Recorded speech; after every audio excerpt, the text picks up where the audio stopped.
Thank you for staying with us. And as we said earlier, today is the second anniversary, 2 years in office of President Bola Ahmed Tinubu. He took over the reins of the leadership of this nation exactly 2 years ago, right there at the Eagle Square. And at that, groundbreaking event, he said many things, but then people can always remember that topic, that phrase, subsidy is gone. And since then, many things have never remained the same. Right. So how has he fared? In good conscience, where was Nigeria when he came? What was the reality then? What is the reality now? How much was fear? May 29, 2023. How much is fear right now? What is the prospect of the nation? Or what was the prospect of the nation? What is that prospect now? What was the promise? And promises that he made, is he keeping them? Economy, security, education, the well-being, the welfare of the people, our international image, among global nations. What are we? Where are we? Our institutions, are they functioning the way they should be? How about democracy? How has it been? What did he tell Nigerians? What did he promise Nigerians? Is he on the path of delivering? 50% is done out of his tenure of 4 years. Whether I will be looking for, another mandate is another conversation. But right now, the 4 years that he has officially and legally, how has he, made use of that? President Bola Ahmed Tinubu, was former governor of Lagos State 2 terms, 1999 to 2007. Then, he left and he has been doing his politics till he came back, as the president of the nation. He was a former senator in the old republic. But here we are right now. We have a public affairs analyst with us. We'll have another join us to make sense of the 2 years of payback, the way he's fondly called by his admirers. Comrade Larry Fadausi, he's a Nigerian as well. Good morning. Thank you for joining. Good morning. Thanks for having me. I'm glad to be here. Yeah, so let's take it precept after precept. 2 years of President Bola Ahmed Tinubu. Before we take it one after the other, how will you describe the ride so far? Well, it's a ride that calls for deep introspection on the part of everyone, the citizens, the leaders. And the basic question is, are citizens actually citizens in Nigeria? And the leadership, is it not a predator-prey relationship that is existing?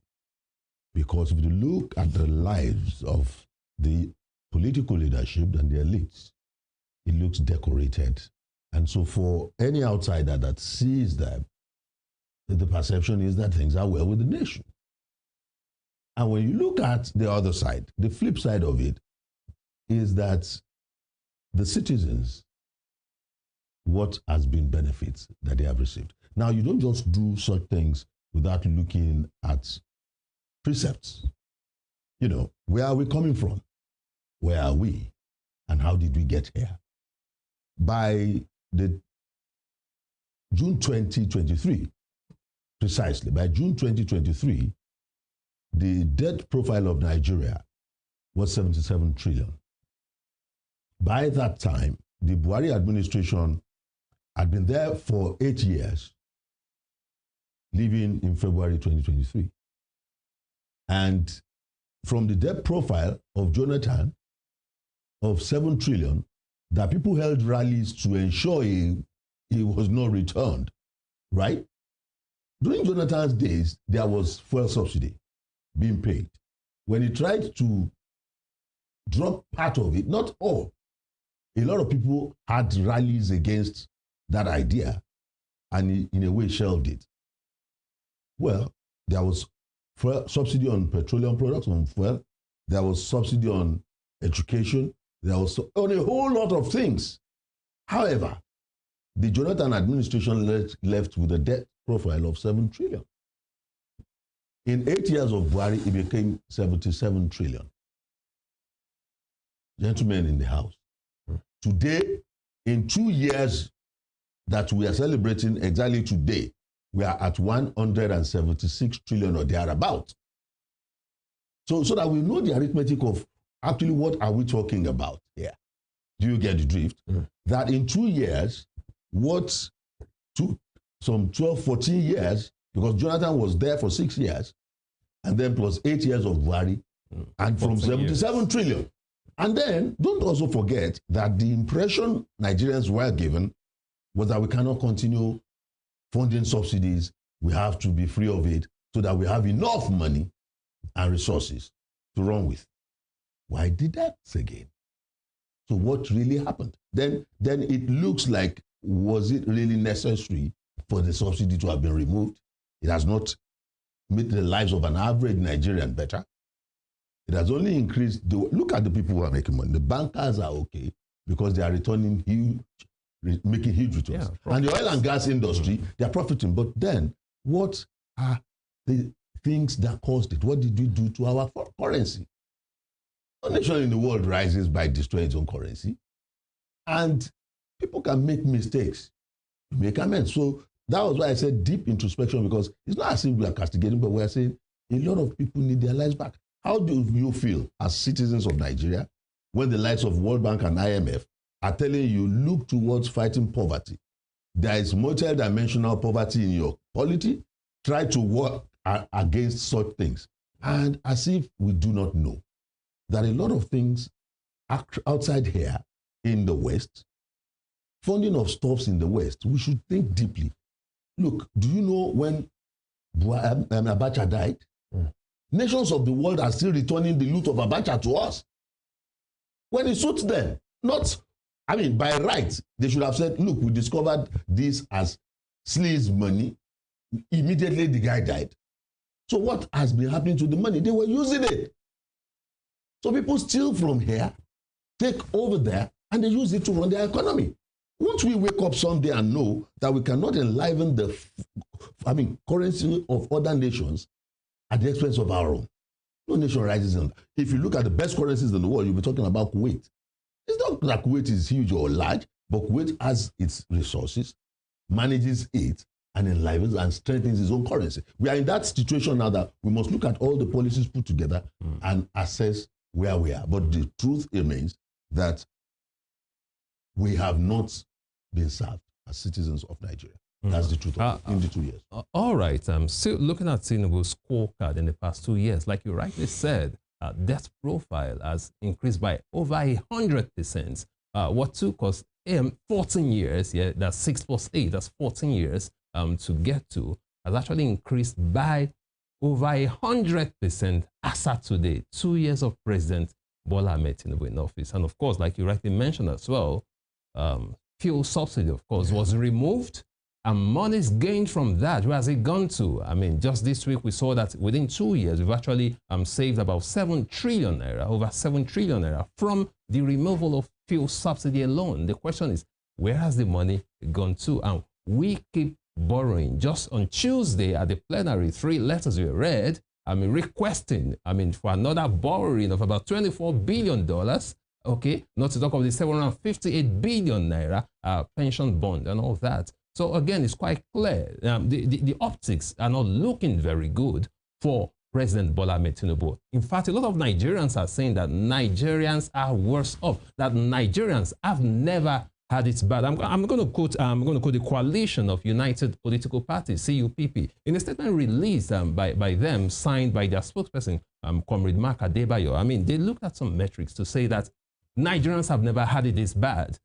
Starting from education, in that statement, they said about 20 million children were out of school. That right now it has jumped to, almost 40 million children after school. And they also look at some other metrics. They're talking about security in Benue and Plateau states. Nigerians are being killed every day. Just this morning, Amnesty released a report. Over 10,000 Nigerians have been killed within 2 years. So again, if we look at it one after the other, the optics are not looking very good. But where do you see, where is this disconnect here? Because the presidency and the president, they are painting a picture that Nigeria is better. But most Nigerians are saying they've never had it this bad, that it has never been this bad. So who's telling the truth now and who's lying? Well, people in their comfortable zones cannot understand this conflict. It's not because they are wicked, it's not because they are bad people, but they did not see it. They don't feel it. And like rightly said, the optics around them look good. You wake up in the, I mean, you can imagine that disconnect that is direct. I recall a journalist went, that's my line of duty, went to interview Musa Yar'Adua as governor of Katsina State. And there was outage. Electricity was off. And it was very hot then. And then the journalist saw the governor taking off his shirt and trying to get some little comfort. And he was waiting for the generators to be on.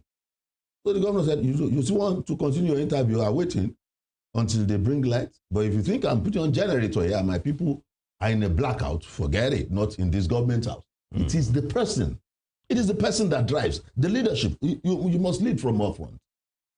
You must get out of all those decorated lifestyles and the rest of it. You can tell Nigerian citizens we have to suffer, and you're not suffering. It's obvious. You say we want to cut our courts. I mean, you can't tell me to tighten a belt that I've been punching new holes on a daily because I'm losing weight, and then you are looming large. It's not adding up. So to them, it's not their fault because they don't feel the pains. The cries of the people appears not enough. However, there is something that, yes, look at the theory of evolution. Nothing is static. It's species recreation. It gets to a point that things get so bad at a point that it has to change into another. And that's the situation we're in Nigeria. The predators are not realizing that the prey are suffering so much and they want out of it. They might bounce back. No, so it's now back against the wall situation that we are telling them, look, people have their backs against the wall, they can rise. Don't let it get that bad. To that point. Because I'm telling you, tell me a comfortable man that can just wake up one day and say, let me quickly get to Lagos and back with my car. He will think twice. You're talking about 100K fuel. What's your income? Absolutely. So every person, even the rich are crying now. Because when you look at the expenses, it doesn't add up. You'll be wondering. And the next best thing that we could hear is one, that the government is planning to get solar for presidential villa, you know. And the next thing, compare the two contrasts. Absolutely. Look at the two contrasts. Yar'Adua was a governor that said, if you think generator will operate here, forget it. Maybe you cancel your interview or we go on. And then a situation where there's blackout everywhere in the nation and we are thinking we can't, go on like this. We need to have an alternative source. No, they were comparing Nigeria to the United States, that they have power, solar power. And there is power outage in the United States if there is no natural crisis, and the citizens won't rise against that system. All right. So to me, it's the disconnect is with the mindset of leadership and the kind of people in it. But not as if Nigeria has not had it good with leaders before, who are conscientious, who are concerned. But in this instance, I wouldn't really blame the president too much. I would continue blaming the corridors. People of integrity cannot be in that corridor, cannot be factual enough that you can sack me, Mr. President. This is the truth on the street. That's actually where I'm driving at right now. But apart from the president is one man. Yeah. So to him, like you said, he might be seeing everything good because he's not feeling what Nigerians are feeling. Let us look at this from another angle. For instance, all the money saved from the removal of fuel subsidy. Since that removal of fuel subsidy, all the governors have been getting more money in form of allocation. Members of the National Assembly, the Senate and the House of Reps, they've been getting more money, okay? They've been getting higher allocations for their constituency projects and for different allowances. Money's flying here and there.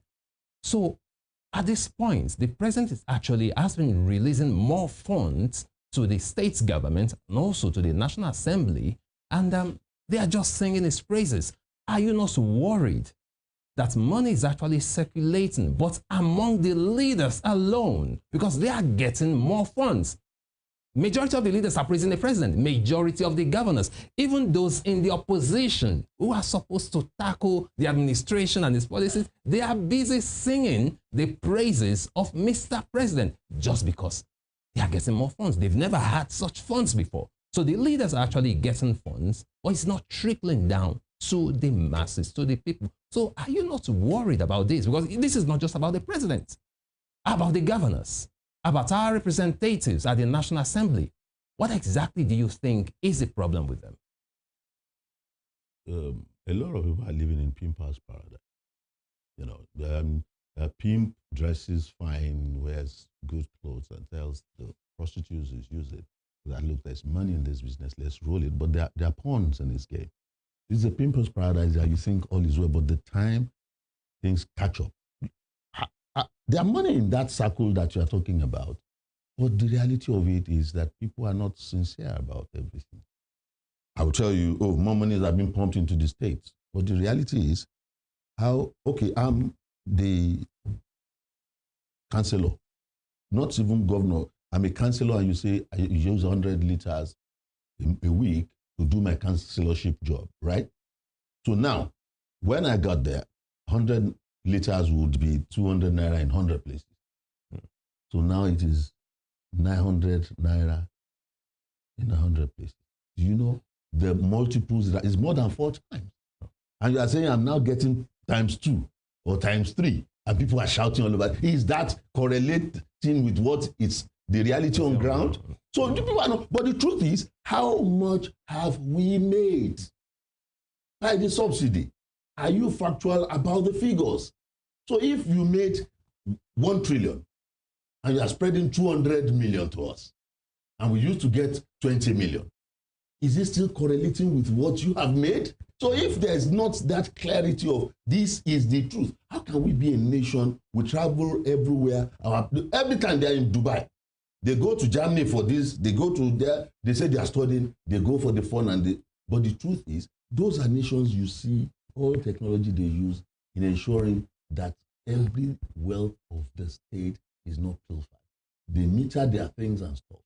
Do you understand? But these are leaders that in their homes have cameras to monitor the rice they kept in their store. You understand? But when it comes to the wealth of the nation, they are not ready to protect it. So they are the ones now telling us the truth is time will tell. All right. And it's very soon. It's not going to be for too long. Now, the office of the Ministry of Information been reeling out the achievements of Mr. President Bola Ahmed Tinubu, and I want us to look at it one after the other and, you know, possibly say, yes, this is, or maybe this is not.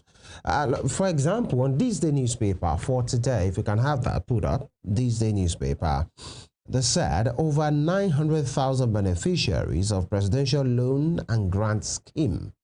Now, over 300,000 beneficiaries of Students' Loan Scheme, still on This Day newspaper. Over $10 billion FX debt cleared. Over 440 ongoing road projects, including over 2,700 kilometers of superhighways. Now, 3.48% GDP growth in Q4 2024. That's the highest in 3 years. And 70,000 minimum wage payment. Let's take it maybe in 2 halves. That's the first half, as you have on the screen right now. These are the achievements, and they are saying it's verifiable. Won't you cut them some slack for this? I want to immediately start cutting the slacks from the 70,000 minimum wage. Because the 30,000 minimum wage was worth over $100, and the 70,000 minimum wage is about $42. So tell me, what have you done to the lives of those people who are earning that? But those those are realities. Yeah, but they don't earn in dollar. They don't spend in dollars. No. Every thinking, every mentality of the nation is in dollars. That's why we are in trouble. Including civil servants? What are you telling me? Civil servants are buying from the street what the dollar has destroyed. You be productive. Let's produce our food. Has there been anything in all of what you have reeled out that is talking about a kind of emergency situation on agriculture? Is it the vegetation that we lack? It's already rainy season. How many farming issues, has this government attracted? now the point is, if you can grow your food, you can end poverty. But we are sir, you're talking about the ones they have not been able to do. No, they are telling you the ones that you said has been done. Yeah. I'm now saying the reality is a bag of rice was 20,000 naira when I was earning 30,000 naira. A bag of rice is about 90,000 when you have given me 70. So it's times 5. How about the and my salary is just times 2. The NEL fund, the student loan scheme. So, hello. Now $10 billion forex debt cleared. 900,000 beneficiaries of presidential loan. $10 billion forex cleared. $21 billion loan being asked for. I mean, are you not going into another problem? He who goes are borrowing goes are sorrowing. You are indebted to people that you take all these loans from. And the point is this. Let me tell you one of the things that we know is historically fact. Tell us.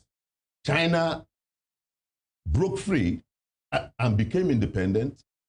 Officially, I think, October 1st, 1949. 49, just about 10 years.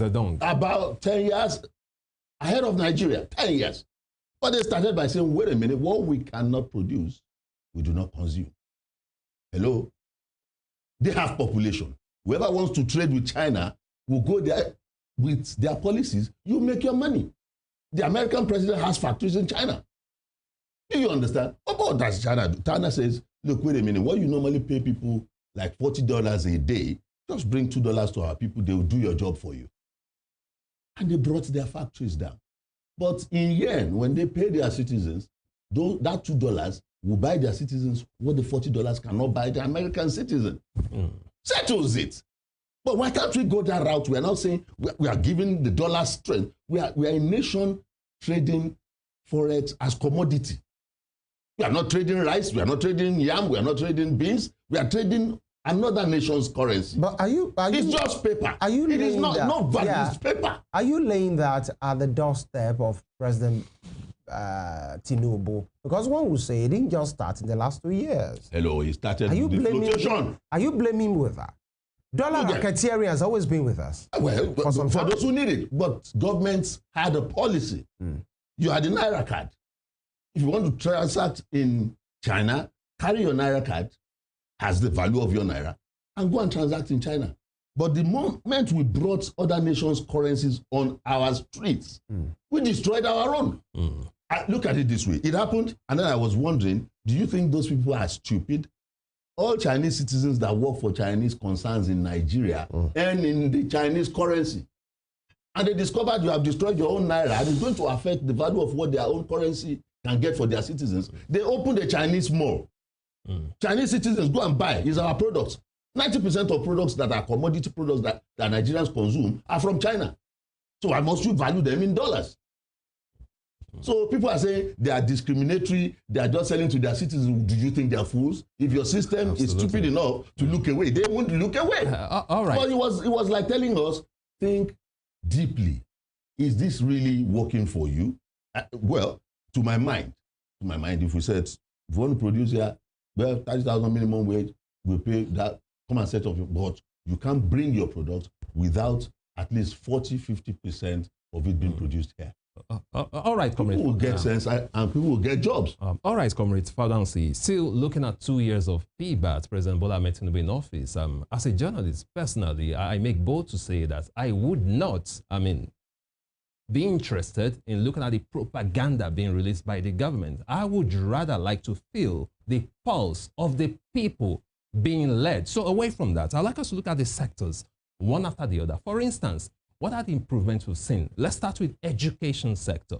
Just recently, we saw the JAMB glitch. The glitches that affected JAMB, that's a lot of, over 70% of them failed the examination, scoring below 200 in the examination. And Professor Ishaq Oloyede, the JAMB registrar, came out to publicly admit that it was their fault, their mistake later. So that's on one hand. And just recently, just yesterday, another one again, WAEC. In this same Nigeria, students writing their examination late at night. And away from that, let's look at the standard of education in Nigeria. Can we say it has really improved? And according to the coalition of United Political Parties, their statement that I just referred to the other time, signed by their spokesperson, Mark Adebayo, they said out-of-school children have actually increased from about 20 million to close to 40 million in Nigeria. So can we say that the government have done well, the government of President Bola Ahmed Tinubu have done well in the area of education in Nigeria? Let's start from the JAMB issue that you mentioned. The JAMB issue that you mentioned happened, and the moment it happened, the Minister of Education, one of them, I think there are two, Alausa, almost immediately came out to say, now you have seen that the students are just looking for a miracle centers. That was the first thing. That was the first mindset of the minister. Measures took. Yes, yeah, you're right. So it's like, draw them down, step on them, they really don't count. So for him to now think it is as a result of people, I said, it's an insult on my person for somebody at that level to think I will take my child to go and do miracle center exam. You understand? Now, but the policy thrust and the mindset of this government has shown that it does not value education.